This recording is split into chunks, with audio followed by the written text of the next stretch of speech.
ప్రార్థన. ప్రియమైన పరలోకపు తండ్రి, ఈరోజు నన్ను కాపాడి నడిపించినందుకు నీకు హృదయపూర్వక కృతజ్ఞతలు. నేను చేసిన తప్పులను క్షమించు. నా హృదయాన్ని పవిత్రపరచి నీ చిత్త ప్రకారం జీవించే జ్ఞానాన్ని, బలాన్ని నాకు అనుగ్రహించుము. నా కుటుంబ సభ్యులను, బంధువులను, స్నేహితులను నీ కృపతో కాపాడుము.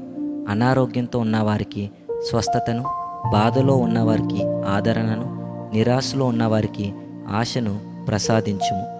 రాబోయే రోజుల్లో నేను చేసే ప్రతి పనిలో నీ మార్గదర్శకత్వం ఉండనీయుము. చెడు ఆలోచనలు, శోధనలు మరియు ప్రమాదాల నుండి నన్ను రక్షించుము.